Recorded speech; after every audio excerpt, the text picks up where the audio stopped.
The air is thick with the scent of freshly cut grass, but all Ella Morgan feels is the chill of abandonment. Why did everything change so fast? The empty house looms before her, a hollow shell of memories, its windows like vacant eyes staring back.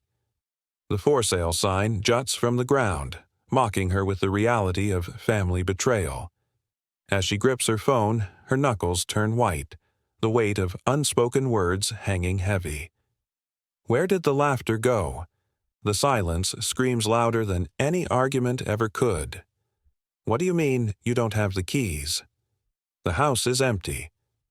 That can't be right, she insists, pacing in front of what used to be her home. After a 4-hour drive from college in Cleveland for spring break, all she's found is heartbreak. The windows are bare, no curtains, no furniture to reclaim memories. 3 black duffel bags sit on the porch like unwanted guests. Glancing inside one, she sees her clothes, her books, fragments of a life left behind. Your dad said you should have called first, her Uncle Marcus says, his voice hesitant. They moved last week. Didn't they tell you? No, she replies, the word barely escaping her throat. They didn't tell me anything. Hanging up, she calls her father. Each ring feels like an eternity. Hello? His voice is flat, emotionless. Dad, the house is empty. There are duffel bags with my stuff on the porch. What's going on? A pause hangs in the air. Then we moved. You're an adult now. Deal with it. The line goes dead. Stunned, she stares at her phone, calling back to straight voicemail. Her mother's phone? No answer. Her younger brother's? Silence. Just like that, she's been erased from their lives. No warning, no goodbye, not even a forwarding address. As the sunset casts long shadows over her former front yard, Ella watches the maple tree she planted with her father when she was 8, its branches still reaching toward a house that no longer belongs to her. She sent part of her scholarship money home every month, maintained a 3.9 GPA while working part-time. The responsible one, the quiet one. This is her reward? She doesn't cry. Not then. But deep down, the struggle begins. Why did her family make these choices? She is determined to reclaim her identity. The road ahead is unsure, but she's brave enough to take it on. Instead, I picked up those duffel bags and stuffed them into my car. I checked into a motel for the night. The smell of stale air mixed with bleach stung my nose as I laid my salvaged belongings out on the scratchy bedspread. Textbooks, winter clothes I thought I'd never see again, and a broken picture frame holding a photo of my family from that perfect beach day 3 summers ago. Everyone smiling. Everyone. A liar. In that moment, clarity washed over me. If they wanted to erase me, I'd return the favor. I'd cut all ties and build something they could never take away. My parents had raised me in a home where family meant everything. Unconditional support was our creed. They'd come to America with barely a dime in their pockets. My dad hustled double shifts at the plant, and my mom cleaned houses. We came here with nothing, so you could have everything, he'd say over dinner, his voice heavy with sacrifice. Education is your ticket. I took those words to heart. While others soaked up summer sun at the mall, I was in the local courthouse interning instead. I got accepted to an urban college with a pre-law scholarship, the first real return on their sacrifices. But my younger brother, Gabriel, he was a different story. He struggled in school, glued to video games instead of textbooks, and had even shoplifted twice. Yet my parents defended him.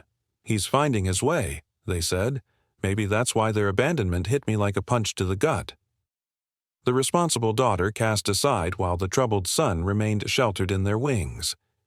That night in the motel, I dialed Professor Wilkins, my constitutional law instructor who'd become more than just a mentor to me.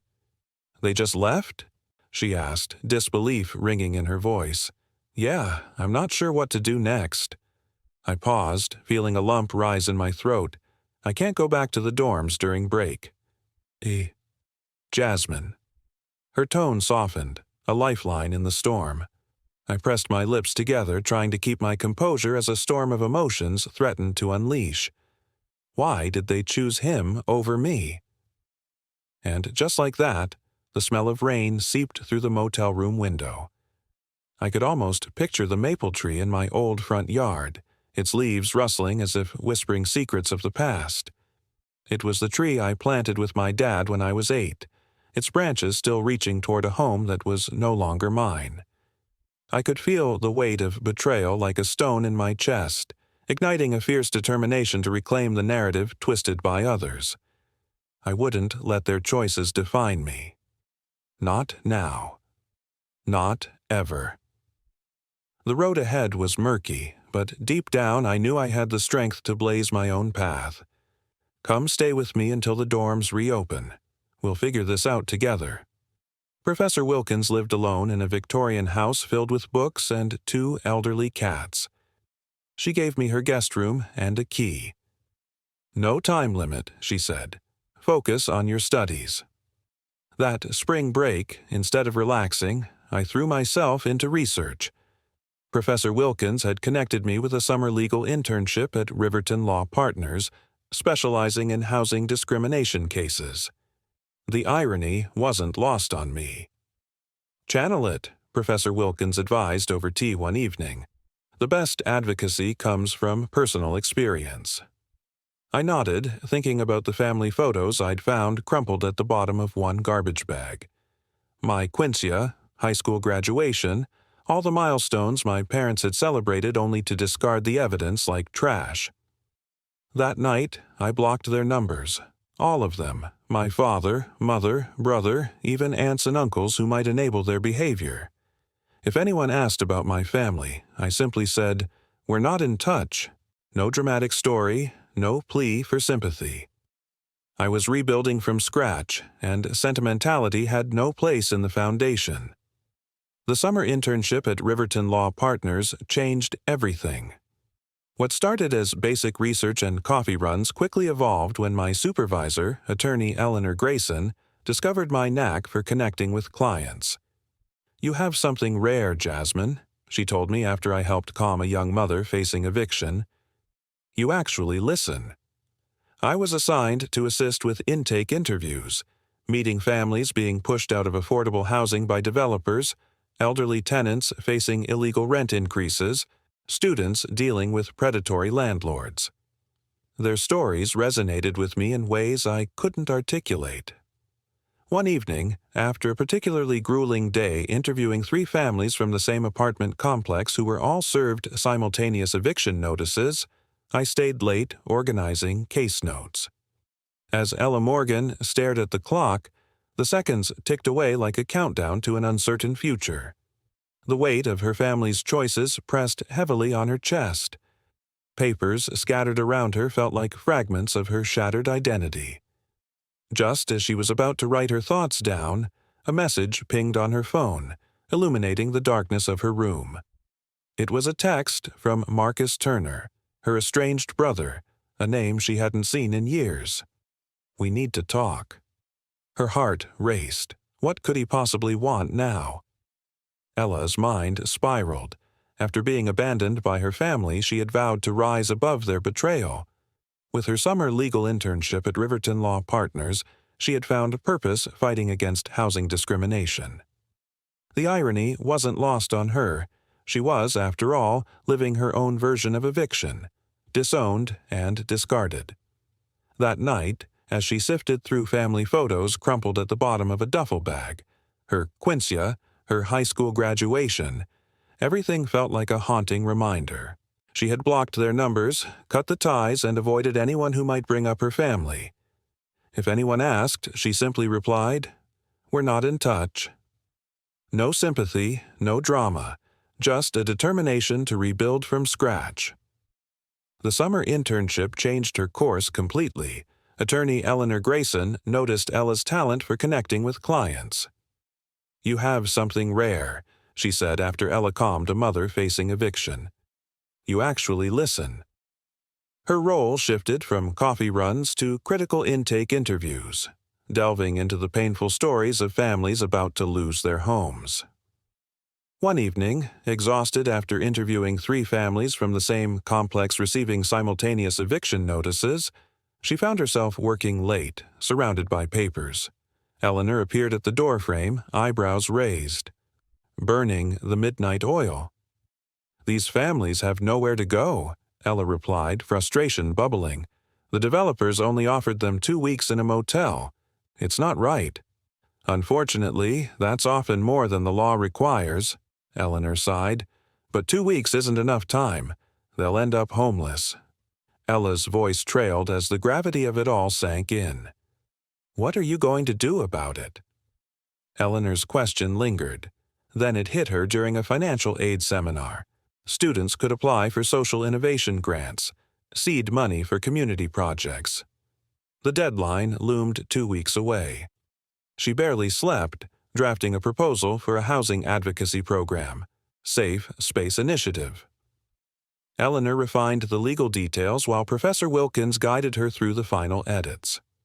Just as she awaited news about the grant, the calls from her parents started.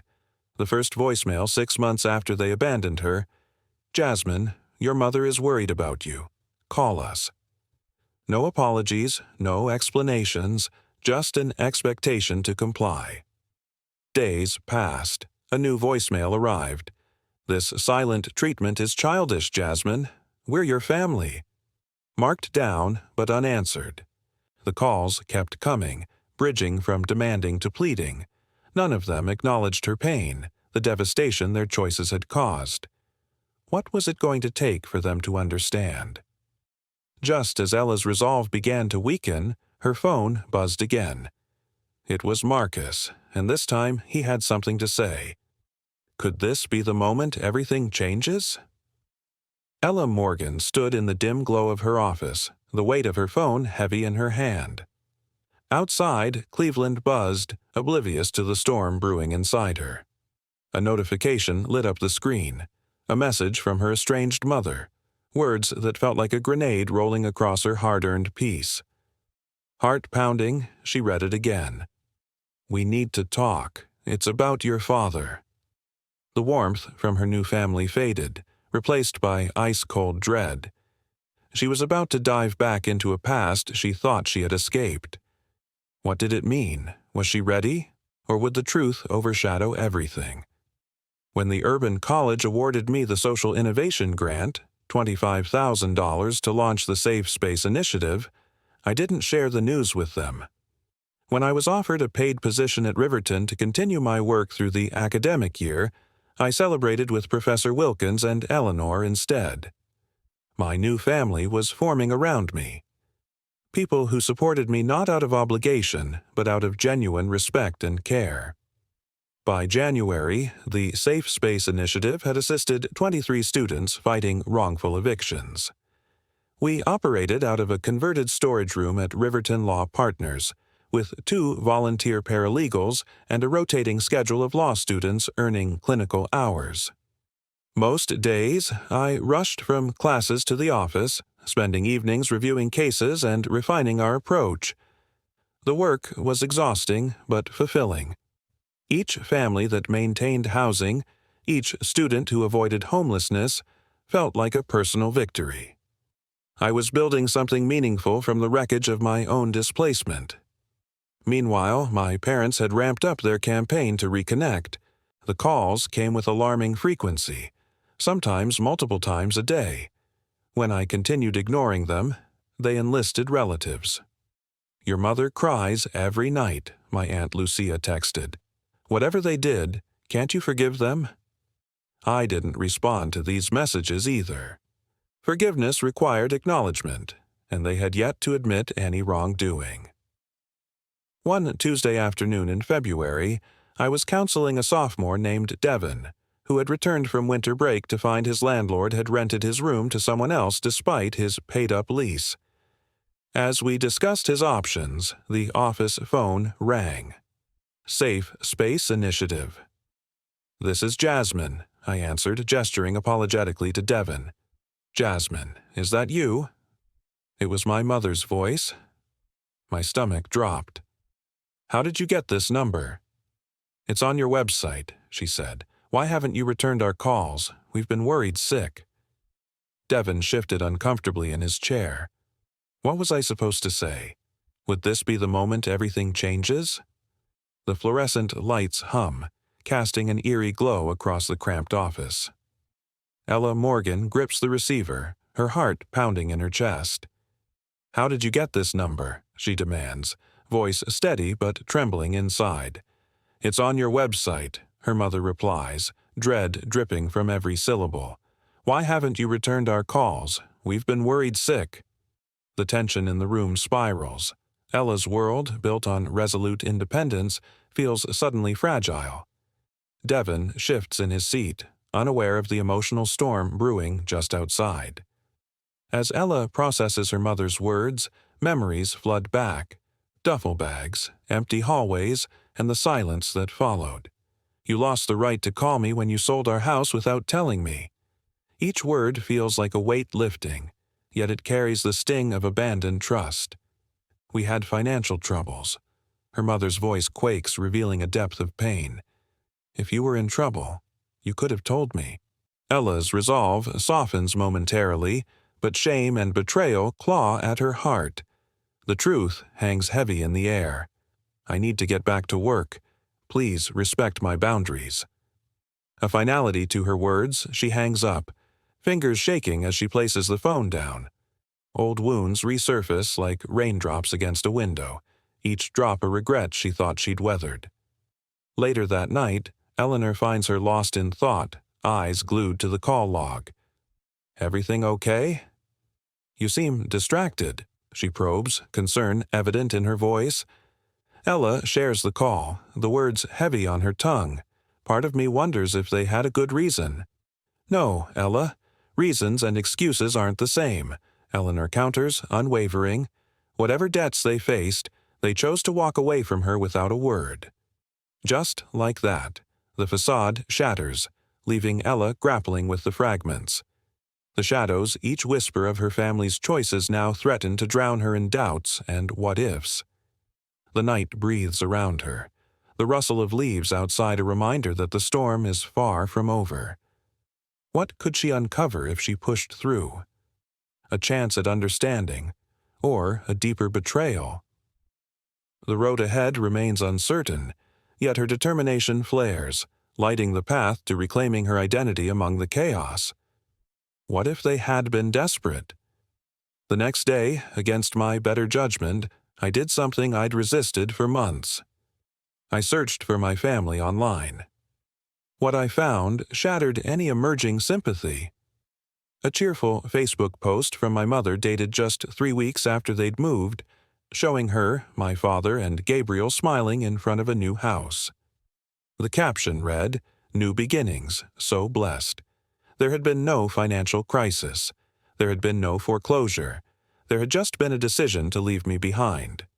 The unanswered calls accumulated like falling snow, 150, 200. My parents' voicemails evolved from demanding to pleading, occasionally peppered with information about their new lives, as if we were having a normal, ongoing conversation instead of a one-sided bombardment.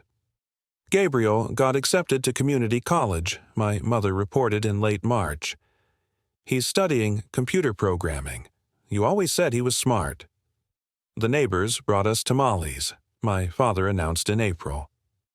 "Not as good as your mother's, but they're trying to be welcoming." These casual updates infuriated me more than their earlier demands. They were living their lives, forming new community connections, celebrating milestones, all while I was still processing the trauma of their abandonment. Meanwhile, Safe Space Initiative was gaining attention. A local news station ran a feature on our work, interviewing several students we'd helped. The urban college newspaper followed with a profile highlighting my innovative approach to housing justice. These small spotlights increased our caseload dramatically. "We need more resources," I told Eleanor one afternoon, gesturing at our overflowing intake folders. "More volunteers, more space, more funding." "I might have a solution," she replied. "The Watkins Foundation is accepting proposals for their annual social justice grants. The award is substantial, enough to hire staff and rent proper offices. The application process was grueling. I spent weeks drafting and red-drafting our proposal, gathering testimonials from clients, and compiling data on housing insecurity among students. The final document ran to 47 pages, detailing Safe Space's mission, methodology, and measurable impacts.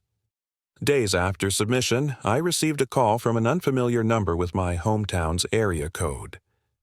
"Hello," I answered cautiously.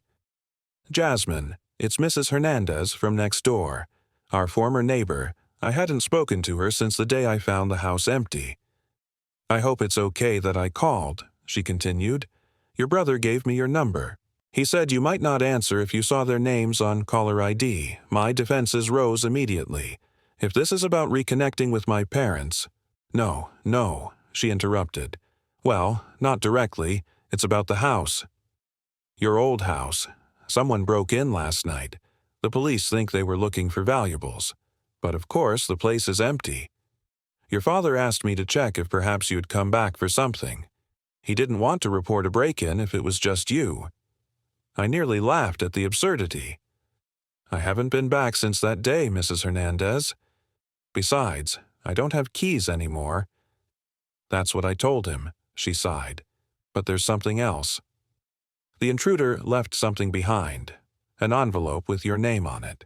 The police gave it to me since I'm watching the property." My heart skipped. "What does it say? I haven't opened it." "She said it's addressed to you, but it looks official. There's a law firm's name on it. Official mail at my old address." No one should be sending me legal documents there. I'd updated my address months ago. "Can you open it?" I asked. "Just tell me what it says." I heard paper tearing, then silence. "Mrs. Hernandez, it's about your grandmother's estate," she said finally. "Your maternal grandmother in Mexico. My grandmother had died when I was 13. I barely remembered her." "What about her estate?" "It says you've inherited property in Waka," Mrs. Hernandez read slowly. Ella Morgan sat in her dimly lit apartment, the weight of the world pressing down on her. She had spent weeks perfecting her proposal for Safe Space, pouring her heart into every detail. Just as she thought she could finally breathe, a call from an unknown number shattered her moment of peace. "Hello," she answered, her voice cautious. "Ella, it's Mrs. Hernandez from next door." The voice crackled through the line. Memories flooded back. Her family residence, now a ghost of what it once was. "I hope it's okay that I called. Your brother gave me your number. He said you might not answer if you saw their names on caller ID." Her defenses shot up. "If this is about reconnecting with my parents—" No, she interrupted. "Well, not directly. It's about the house. Someone broke in last night. The police think they were looking for valuables, but of course the place is empty." Ella felt a bitter laugh rise in her throat. "I haven't been back since that day, Mrs. Hernandez. Besides, I don't have keys anymore." "That's what I told him," she sighed. "But there's something else. The intruder left something behind, an envelope with your name on it." Her heart raced. "What does it say?" "I haven't opened it. It looks official. There's a law firm's name on it." "Can you open it? Just tell me what it says." She heard the paper tearing, then silence. "Mrs. Hernandez, what does it say?" "It's about your grandmother's estate," she finally said. Ella's mind spiraled. Her grandmother had passed when she was just 13. "What about her estate?" "It says you've inherited property in Waka," Mrs. Hernandez read slowly. "And there's a bank statement, Ella. It shows a balance of over $400,000. Her mind reeled. "That can't be right. My grandmother lived simply." The letter says the property was developed after her death. Resort condominiums. Your portion is the proceeds from the sale of 2 units. Ella grabbed a pen, her hand shaking as she scribbled down the law firm's contact information. "Does it say when this inheritance became available?" "Yes, it was finalized last March." Last March. 1 month before her parents abandoned her. The timing felt like a punch to the gut. They had known about her inheritance and still left her behind.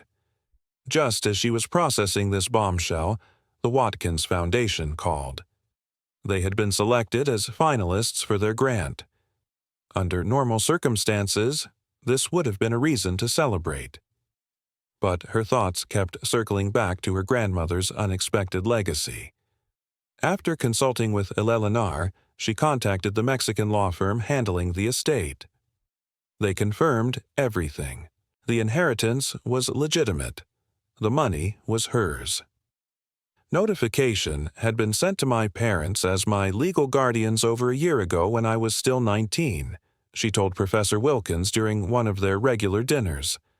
They kept this from me.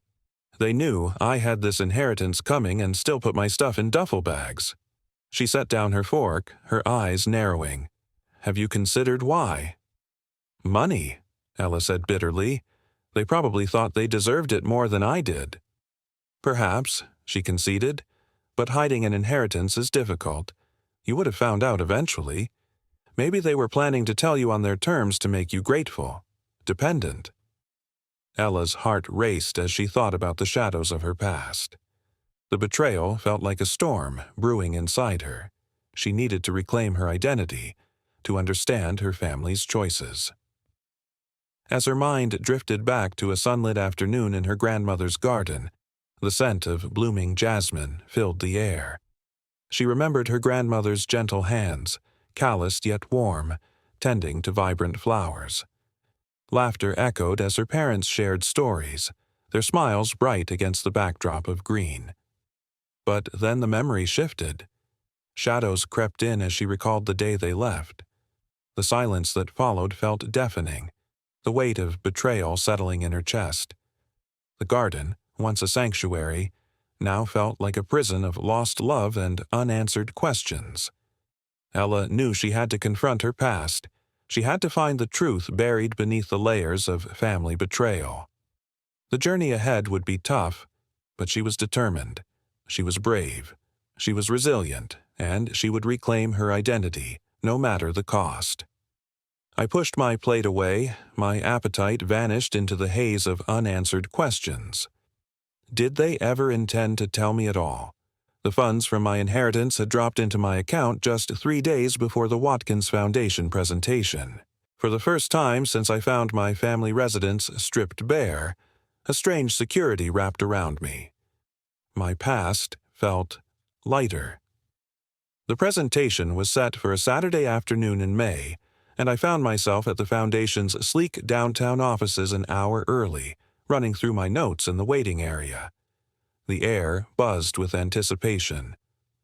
Ella Morgan, that's me, the one who fought through the storms of family betrayal, ready to bring change. Eleanor appeared 20 minutes before the scheduled time, sharp in her charcoal suit. Ready? She asked, sliding onto the chair next to me. As ready as I'll ever be, I replied, adjusting my navy blazer, professional yet approachable. She had warned me about the board's formality, but they weren't just numbers on a page. They wanted to hear real stories. Escorted to the boardroom, my breath caught as 8 faces stared back from a polished table. Local business leaders, philanthropists, someone who once wore a judge's robe.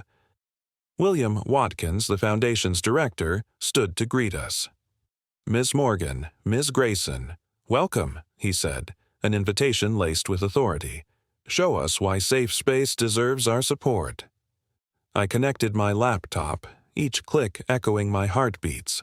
Our proposal traced Safe Space's evolution from a student project into a community lifeline.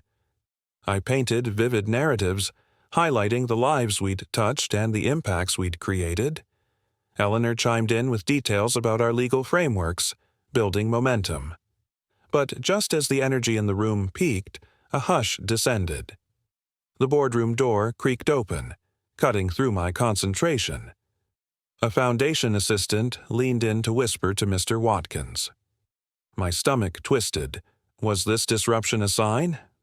I apologize for the interruption, he said, voice calm yet heavy. Did they sense the tension brewing beneath my brave face? Was there a crack waiting to widen? The air grew thick as if charged before a storm, and then I heard it, the hushed words that spiraled my confidence into chaos. Did you hear about the real reason behind the Foundation's funding? It's not about the community. It's about control. Their voices sliced through the anticipation, shaping the reality of my struggle like a knife. Chills raced down my spine, igniting a fire of determination within me. This was no longer just about my family's betrayal. I was up against bigger forces, lurking in the shadows, threatening to shape my quest for identity and purpose. Who was I really fighting for in this battle against control? As memories danced in my mind, laughter from sunlit afternoons in my grandmother's blooming garden turned bittersweet.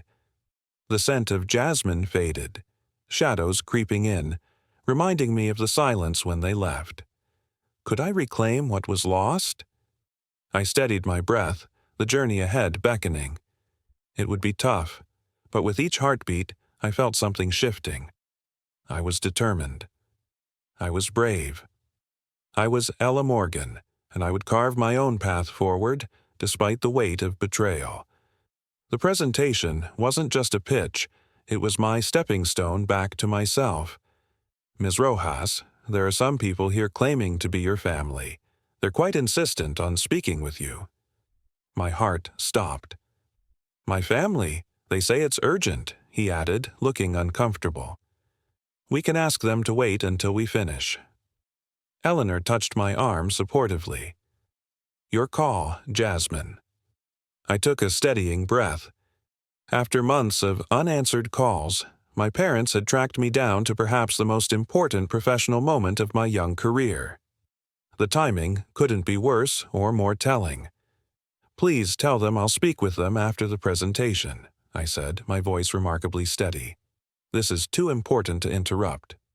Mr. Watkins nodded approvingly, and the assistant left to deliver my message. I turned back to the presentation, but inside my mind was racing. What could possibly be so urgent after nearly a year of silence? I finished the presentation on autopilot, my voice professional despite the emotional turbulence beneath. The board asked insightful questions, which I answered thoroughly, determined not to let my personal drama affect this opportunity. When they finally thanked us and promised a decision within 2 weeks, I felt hollow rather than hopeful. You were excellent, Eleanor said as we gathered our materials, especially under the circumstances. Outside the boardroom, my parents and Gabriel waited in the reception area. My mother rose when she saw me, her face a complex mixture of emotions: hope, fear, determination. My father remained seated, his expression guarded. Gabriel hovered awkwardly between them, looking everywhere but at me. Jasmine, my mother began, stepping forward. We need to talk. Eleanor squeezed my shoulder. I'll give you privacy. Call me later. I nodded gratefully, then turned to my family. Why are you here? How did you even find me? We saw the newspaper article about your housing program, my mother explained. It mentioned the Watkins presentation today. We've been trying to reach you for months. I'm aware, I said coolly. As the final slide flickered on the screen, a heavy silence enveloped the room. Ella's heart raced, each beat echoing the weight of her decision. The air was thick with anticipation, her colleagues' eyes fixed on her, unaware of the storm brewing within. Outside, the distant hum of Cleveland felt like a reminder of everything she was fighting for. What if they want to take me back, she thought, a chill running down her spine. The moment stretched, and just as she opened her mouth to speak, the door creaked open again, and a familiar voice called her name, shattering her focus. Could she reclaim what was lost? The journey ahead beckoned. It would be tough, but with each heartbeat she felt something shifting. She was determined. She was brave. She was Ella Morgan, and she would carve her own path forward, despite the weight of betrayal. The presentation wasn't just a pitch, it was her stepping stone back to herself, The air was thick with unspoken words as Ella Morgan recalled that fateful day. The musty scent of old boxes filled the family residence. Each corner held memories of laughter and warmth, now tainted with betrayal. Dim light struggled to penetrate the shadows, mirroring the turmoil in her heart. Her mother stood frozen, a silent statue of regret, while Ella's small hands gripped a stuffed bear, its rough fabric a painful reminder of innocence lost. The echo of her father's distant laughter haunted her ears. Everything had shifted in an instant. Now, she was just a girl grasping at fragments of a shattered family. "Why did you do this?" Ella's voice trembled as she faced her father in the coffee shop. This had gone on long enough. The tension was palpable, like a storm brewing just out of sight. "You sold our house without telling me. You abandoned me. And I'm the childish one?" A bitter laugh escaped her lips. Her mother's voice trembled. "We made a mistake. We want to make it right." "Now you want to make it right?" Ella shot back, her heart racing. "After a year? After I've rebuilt my entire life without you? Why now?" "Just hear them out, Jazz," Gabriel whispered from the side, his eyes darting nervously between them. Ella's anger turned cold as she accused, "I know about the inheritance. Is that why you suddenly care? Because the money came through?"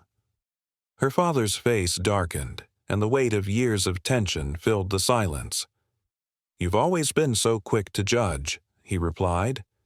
"I learned from the best," Ella countered. "You knew about my grandmother's estate last March. You kept it from me, then threw me away." Her mother gasped. "You know?" "I know everything," Ella confirmed, the words hanging heavy in the air. "The question is, what do you want now?" They had retreated to this cafe, seeking a safe space for the reckoning that was inevitable. Ella kept her distance, both physically and emotionally. "We were ashamed," her mother admitted, cradling her untouched coffee. "The foreclosure," Ella's father explained, his voice lowering. "I lost my job, and your mother, she couldn't keep up with cleaning houses. We thought if we moved, started fresh, we could fix our finances before you found out." "By selling the house and leaving me with nothing," Ella replied, her voice steady now but edged with pain. "You panicked." "Your father thought you'd be better off without our problems," her mother said softly. "You had your scholarship, your urban college friends." "I get that. But why the sudden change of heart?"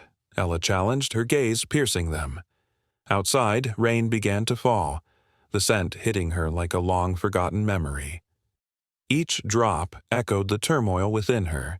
She wanted to believe in the possibility of healing, but felt lost in their sea of excuses and regrets. Could she reclaim what they had taken from her?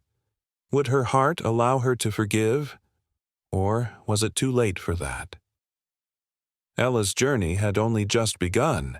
They exchanged glances, a silent storm brewing. Gabriel broke the tension. "They made a terrible mistake, Jazz. They know that now." My father added gruffly, "We thought this cafe would be a safe space." "Safe space?" I echoed, bitterness creeping into my voice. "In the newspaper, we saw what you've accomplished. We realized we'd lost something precious." "Your successful daughter," I translated, my heart heavy. "No," my mother insisted, her voice trembling. "It's about our family, our connection." I studied them, these people who had shaped my early life and then shattered it. My mother looked older, gray strands prominent in her dark hair. My father seemed diminished, shoulders slumped beneath his worn jacket. Gabriel had grown an inch, his boyish features maturing. "I've built a new life," I said finally. "New connections, people who value me regardless of my accomplishments." "We're still your family," my father insisted, desperation in his eyes. I met his gaze steadily. "Family doesn't put your belongings in duffel bags." Rising from the table, I placed enough cash to cover our drinks and prepared to leave. "I don't need closure, I've moved forward, but if you truly want to make amends, start by respecting my boundaries." As I walked away, I felt something unexpected, Not satisfaction or vindication, but a quiet strength. I had faced my abandoners on my own terms and walked away whole. The next morning, the Watkins Foundation called. The Safe Space Initiative had been awarded the full grant amount, plus an additional $50,000 for operational expenses. That afternoon, a national news outlet contacted me about featuring Safe Space in a segment on innovative approaches to housing justice. When the story aired 2 weeks later, it reached millions of viewers, including, I later learned, my parents. They never called again. Sometimes the family you build yourself becomes stronger than the one you were born into. And as I looked toward my future, I knew I would never again measure my worth through someone else's eyes.